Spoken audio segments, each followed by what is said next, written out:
Estamos estudando o primeiro artigo do Credo.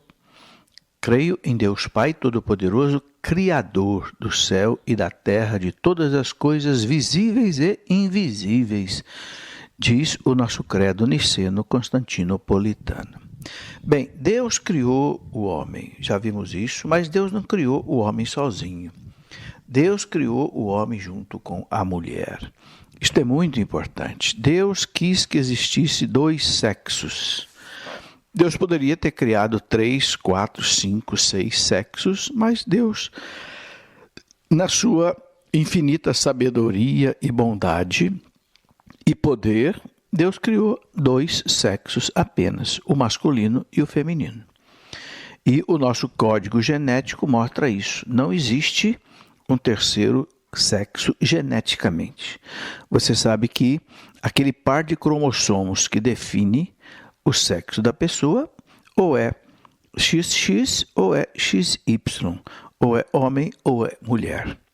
E Deus fez a mulher, levou a mulher para o homem, Adão ficou encantado com a mulher, disse aquela frase memorável que está lá no Gênesis 2:23, agora sim eu tenho alguém que é osso dos meus ossos e carne da minha carne.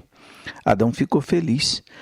Então Deus olhou para os dois e disse uma coisa muito importante que está lá no Gênesis 2:24. Por isso o homem deixa a casa do seu pai, se une à sua mulher e sereis uma só carne.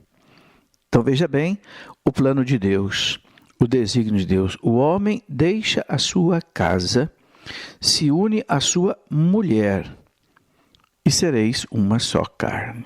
É preciso a gente meditar um pouco sobre essa palavra de Deus.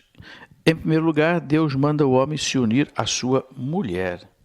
Deixe a sua casa, a sua mulher, e sereis uma só carne.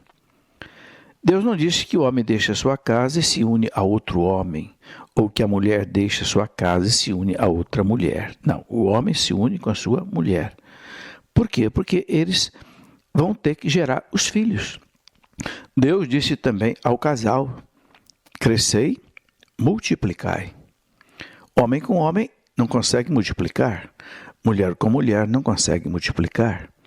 Então, não é natural um homem se unir a um outro homem em termos de casamento, e nem uma mulher com uma mulher. É o que a igreja ensina. O homem deve se unir à sua mulher e gerar os seus filhos. E sereis uma só carne, Deus diz para o casal. Esse ser uma só carne é algo muito importante. Carne na Bíblia significa o quê? Significa exatamente natureza humana. A nossa parte natural, a nossa parte humana. Jesus disse aos apóstolos, lá na Santa Ceia, ou melhor, lá no Getsemane, lá no Horto das Oliveiras, o espírito é forte, mas a carne é fraca. Ou seja, o espírito é forte, mas a natureza humana é fraca. Então vigiai e orai para que não entreis em tentação. Jesus colocou isso para os apóstolos. Então, a natureza humana é a nossa carne. E Deus manda que o casal seja uma só carne. Ou seja, que o casal seja profundamente unido. Uma só. Uma só quer dizer unidade. O grande problema dos casais é que falta essa unidade. Muitos casais são divididos na alma, mais do que exteriormente. Muitas vezes o casal vive junto há muitos anos, dormem na mesma cama, fazem as refeições na mesma mesa, vivem debaixo do mesmo teto, mas muitas vezes estão desunidos. Por quê? Porque muitas vezes um mente para o outro, um engana o outro. A mulher às vezes tem que pegar dinheiro escondido do marido, sem o marido saber, porque o marido não lhe dá o que ela precisa para comprar suas coisas importantes. Enfim, muitas vezes falta clareza, falta transparência no relacionamento da mulher com o marido. É falta de unidade. Então o casamento não vai bem. Porque o casamento só pode ir bem se ele seguir o desígnio de Deus. Sereis uma só carne. E essa frase é repetida muitas vezes na Bíblia. O próprio Jesus, lá no Evangelho de São Mateus, capítulo 19, quando os fariseus perguntaram para ele: Mestre, é lícito o divórcio? Jesus disse: não. Moisés autorizou o divórcio lá no Antigo Testamento por causa da dureza do coração de vocês. Mas no princípio não foi assim, Jesus disse. No princípio, ou seja, quando Deus fez o homem e a mulher, quando Deus os uniu, Deus disse: o homem deixa a sua casa, se une à sua mulher e sereis uma só carne. E aí Jesus acrescentou alguma coisa a mais que não estava lá no Gênesis. Jesus acrescentou isto: não separe o homem o que Deus uniu. É Deus quem une o casal. Quando o casal quer se casar, quando o casal conscientemente, livremente, sem estar enganado, sem estar pressionado, sem estar chantageado, o casal quer se casar, Deus une para sempre. É verdade que alguns casamentos não são válidos. O tribunal da igreja pode declarar que alguns casamentos não foram válidos. É a chamada declaração de nulidade. A igreja nunca anula um casamento que foi válido, que foi verdadeiro. Não pode anular, nem o Papa pode anular. Mas há casamentos que não foram válidos, nós sabemos disso. O Código de Direito Canônico prevê quase 20 questões, motivos, razões que pode levar o tribunal da igreja a declarar que um casamento não foi válido. Então, esse casal é declarado novamente solteiros e podem casar com outras pessoas. Se houve mentira na hora do casamento, se um enganou o outro, se algum dos dois casou forçado, então o casamento não valeu, porque o casamento tem que ser feito de livre, espontânea vontade. A primeira coisa que o sacerdote pergunta para os noivos no altar é isto: vocês querem se casar? Sim, é de livre e espontânea vontade que o fazeis?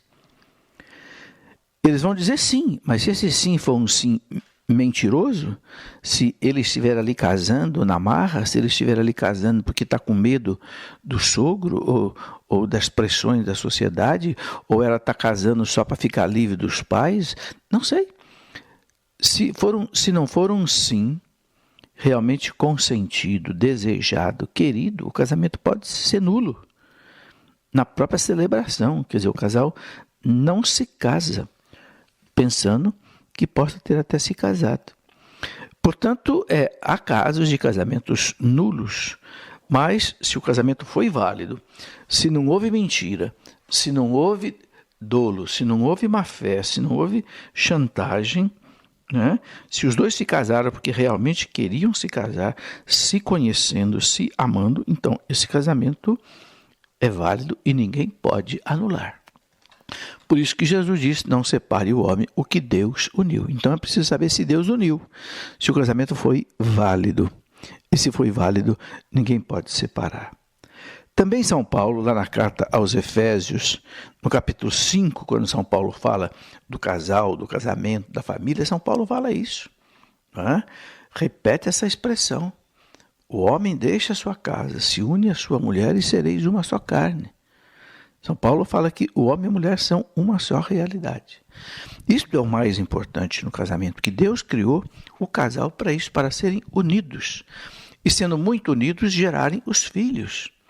A vida sexual do casal é uma expressão física da união espiritual.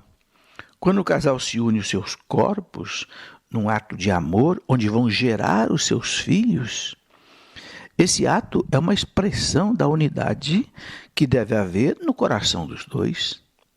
Um casal desunido, um casal que vive brigando, um casal que vive se ofendendo, um casal onde um mente para o outro, um trai o outro, não tem sentido esse casal realizar o ato sexual.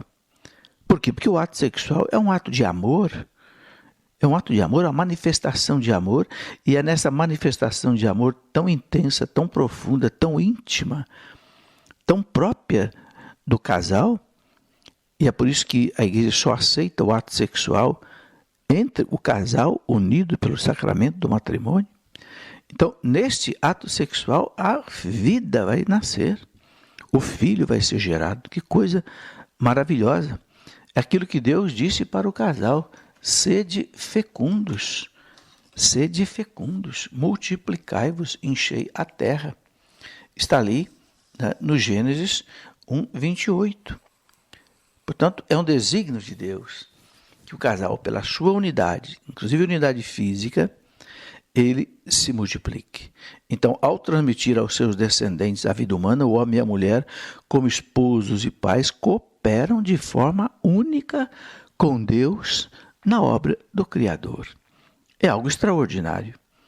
Ninguém nesse mundo pode fazer algo mais extraordinário do que gerar um ser humano, porque um ser humano não acaba, ele tem uma alma imortal, vai viver por toda a eternidade. O maior cientista do mundo pode fazer a maior descoberta que existir, não chega nem aos pés de uma criança, de gerar uma criança.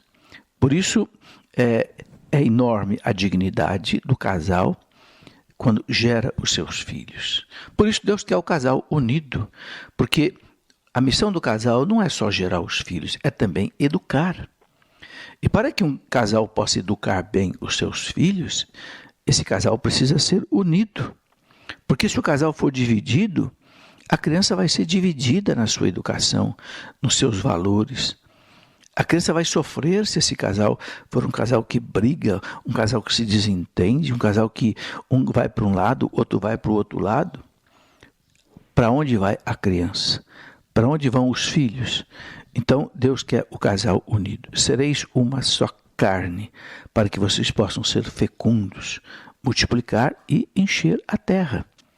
Então, nesse desígnio de Deus, meus irmãos, o homem e a mulher têm a vocação de submeter a terra como intendentes de Deus, não é? Como assim representantes de Deus aqui nesta terra. E essa soberania do homem na terra não deve ser assim uma dominação de qualquer jeito, né? Mas deve ser algo assim muito responsável. Porque Deus ama tudo que existe. Diz o livro da Sabedoria 11:24. Deus ama tudo o que existe. Toda a sua criação é amada por Deus, principalmente o homem e a mulher, que são chamados a participar dessa providência divina em relação a todas as outras criaturas. Por isso, a nossa responsabilidade como casados é muito grande. E é o amor de Deus que faz a união do casal, assim como também é o amor de Deus que faz com que os casais se multipliquem. Isto é muito importante para nós. Nós todos que somos casados temos que ter muita maturidade, muita responsabilidade, especialmente depois que nós tiramos uma pessoa da sua casa, da sua família, para viver conosco. Nós somos responsáveis por esta pessoa, em fazer essa pessoa crescer na fé, crescer na humanidade dela, crescer nos seus valores.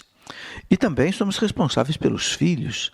A partir do momento que nós colocamos vidas nesse mundo, preste bem atenção, essas vidas dependem de nós, essas vidas têm direitos que nós não podemos deixar de cumprir.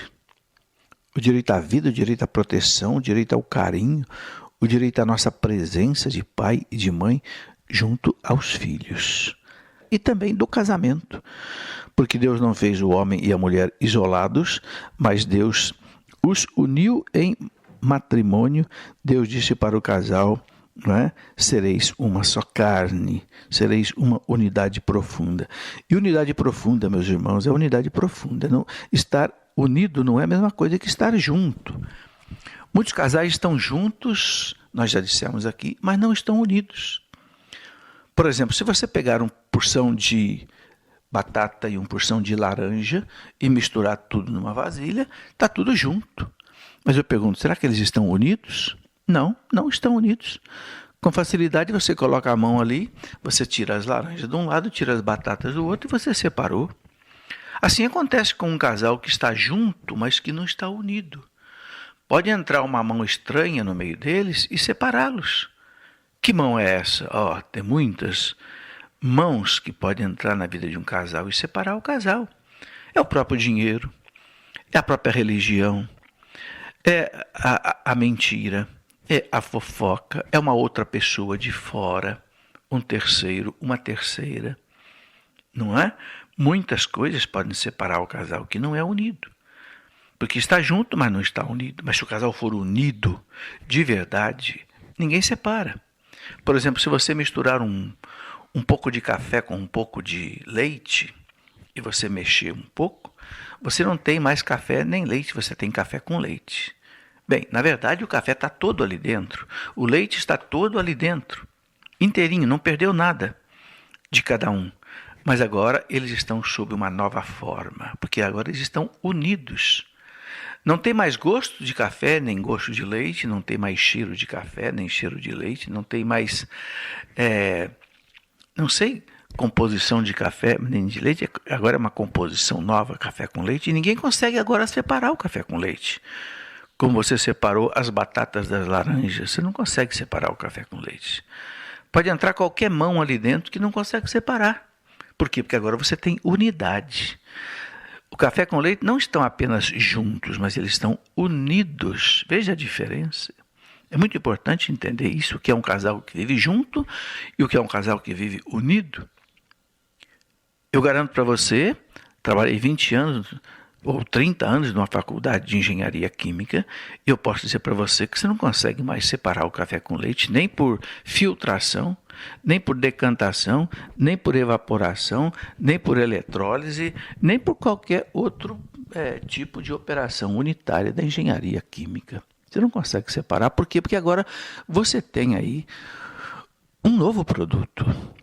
Seria muito difícil você separar. Na verdade, só a morte separa um casal desse tipo. Só a morte, porque a morte extingue o vínculo matrimonial, ensina a igreja. Por isso, meus irmãos, o casal precisa ser unido. Um casal unido ninguém separa, nem a fofoca, nem a inveja, nem o dinheiro, nem a moda, nem as tentações de outras pessoas, porque está unido. E quem faz essa unidade do casal, meus irmãos, é Deus. Deus é amor, Deus é a unidade. O casal precisa então cultivar o amor de Deus, aquilo que São Paulo ensina lá na carta aos Coríntios. O amor é paciente, o amor é bondoso, o amor não busca os seus próprios interesses, o amor não é orgulhoso, o amor não é arrogante, o amor não é prepotente, o amor não ofende. O amor é paciente, o amor é tolerante, o amor tudo crê, tudo espera, tudo suporta. O amor não passa jamais. São Paulo diz que tudo vai acabar neste mundo, inclusive as línguas, as profecias, os milagres. São Paulo diz, mas a única coisa que não vai acabar é o amor. Por quê? Porque Deus é amor. Deus é amor. E Deus fez o homem e a mulher uma realidade de amor. Portanto, nós precisamos pensar bastante nisso. Bom, meus irmãos, Deus colocou o homem num paraíso. A gente sabe disso. O que significa esse paraíso onde Deus colocou o homem? Significa, sobretudo, a amizade com Deus. Nós não precisamos ficar pensando no paraíso como um lugar, um jardim maravilhoso, um Éden. Não, aquilo é uma linguagem simbólica para dizer Deus colocou o homem na sua intimidade, ou seja, Deus criou o homem em comunhão com ele. A igreja ensina que Deus criou o homem participando, não é, de duas coisas, um estado de santidade e um estado de justiça original. O que significa isso? Significa que o homem, antes do pecado, ele vivia num estado de santidade, ou seja, ele participava da vida divina, da comunhão com Deus, uma união profunda com Deus. O homem era 100% feliz. Não havia lágrima, não havia choro, não havia pranto, não havia cansaço, não havia doença, não havia sofrimento e não havia a morte. E ele foi criado também num estado de justiça. O que é esse estado de justiça original? Ele estava em harmonia perfeita, consigo mesmo, em harmonia com a natureza, em harmonia com a mulher em harmonia com o homem e ambos em harmonia com Deus. Era uma harmonia perfeita. Assim, Deus criou o homem, não é? Era uma participação na sua vida divina. E pela irradiação desta graça, não é? Todas as dimensões da vida do homem eram fortalecidas. Não havia conflitos interiores no coração do homem como existe hoje. Nem havia sofrimento, nem havia morte. O homem era extremamente feliz. E ele tinha o domínio desse mundo que Deus lhe colocou, e ele dominava o mundo, acima de tudo, dominava a si mesmo. Não é como hoje, onde nós temos dificuldade para nos dominar. O homem estava, digamos assim, intacto, ordenado em todo o seu ser, porque ele estava livre daquilo que a igreja chama de tríplice concupiscência. São João chama de a concupiscência dos olhos, a soberba da vida, o apego às riquezas. Não é? O homem não era atraído pela devassidão sexual, o homem não era atraído pelo brilho do dinheiro, da riqueza, da fama, da glória. Não havia essa cobiça dos bens terrestres, né? E nem uma autoafirmação desequilibrada. E o homem vivia ali no jardim de Deus. Esse jardim era um símbolo da amizade com Deus, do amor que ele vivia com Deus ali. Mas, infelizmente, meus irmãos, nós sabemos que houve a queda, houve o pecado. E nós vamos conversar sobre isso no nosso próximo programa. O homem não passou na prova de amor que Deus submeteu à sua liberdade. O homem preferiu ouvir a voz do mal, ouvir a voz do demônio, do que obedecer a Deus. Foi uma desgraça para o primeiro casal e para toda a humanidade, porque toda a humanidade estava inserida no primeiro casal.